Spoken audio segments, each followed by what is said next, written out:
bienvenue au Rendez-vous économique, l'émission qui donne la parole aux entrepreneurs et aux porteurs de projets. Nous sommes aujourd'hui chez Mismo, à La Chapelle-sur-Erdre, et l'émission est réalisée sur le thème de la cybersécurité. Quels sont les moyens de protection aujourd'hui? Et pour en parler, j'ai le plaisir d'inviter Dimitri Agiron. Je suis dirigeant de 3 agences web, donc sous le nom Infoconception, donc plutôt sur le Grand Ouest, donc entre La Roche-sur-Yon, Nantes et puis la Bretagne.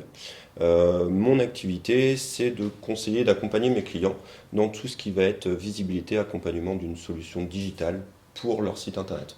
Donc de la création graphique à la programmation jusqu'à la visibilité. D'accord. Tu passes par de la formation? Alors, on est, nous, prestataires, et effectivement, nous sommes aussi organismes de formation, puisque par expérience, on n'est jamais mieux formé que par un professionnel plutôt qu'un professeur, je trouve. Et du coup, toute mon équipe, par exemple de développeurs, est aussi formateur en développement. Et j'imagine que tu baignes en plein dans la cybersécurité, tu dois être amené justement à affronter, à te prémunir ou à former les personnes qui te suivent justement contre la cybersécurité. Comment ça se passe? Alors utopiquement ce serait le cas. Ouais. En vrai on est plus dans du curatif que du préventif malheureusement. On a surtout tendance à intervenir quand des sites internet ont été piratés. Quand nos clients ont reçu des mails par exemple en disant mon hébergeur me demande de me relancer, je comprends pas, je pensais avoir payé, est-ce que c'est un vrai mail, est-ce que c'est un faux mail, etc.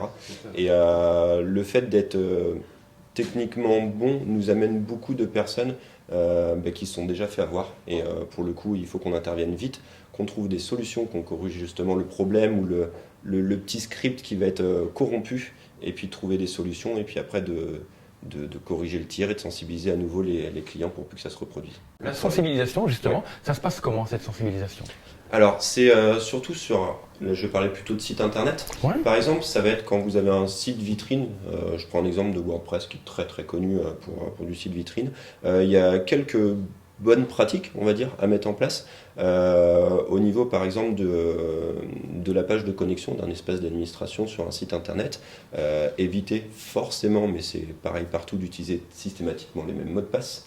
On en parle encore trop peu, mais il y a beaucoup d'entreprises ou de particuliers qui utilisent systématiquement le même mot de passe de peur de ne pas s'en rappeler, alors qu'il y a des outils simples et gratuits qui existent comme KeePass ou Dashlane. C'est typiquement des outils sur lesquels on se souvient que d'un mot de passe principal qui lui va être, on va dire, assez fort. Et c'est ce coffre-fort de mots de passe qui lui génère automatiquement des mots de passe ou se connecte à notre place. Ce qui fait que même si on a plein de comptes différents avec plein de mots de passe différents, on s'en souvient que d'un seul. Et finalement, en termes d'utilisation, c'est beaucoup plus simple. Ok, donc, c'est intéressant. Quand on peut mettre ce système en place, que ce soit pour un site internet ou pour n'importe quel compte, c'est déjà un premier pas vers de la sécurité anti-mot de passe. Et pour en revenir au niveau des sites internet, il y a des systèmes qui existent par exemple, mais qui ne sont pas forcément mis en place pour bloquer toute tentative de nouvelle connexion au bout de 3 erreurs de mot de passe par exemple. Ça, c'est des choses qui nativement ne sont pas mises en place, qui devraient l'être et qui permet souvent d'être...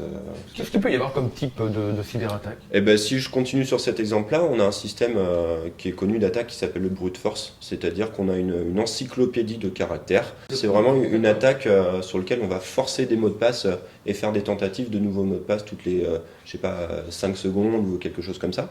Et en fait, il va y avoir une bibliothèque de caractères dans lequel un petit script va les cocher. Il va commencer par faire le mot de passe A, puis A, B, A, etc. Et il va en tenter plein jusqu'à temps qu'il trouve le bon. Donc c'est cette technique-là.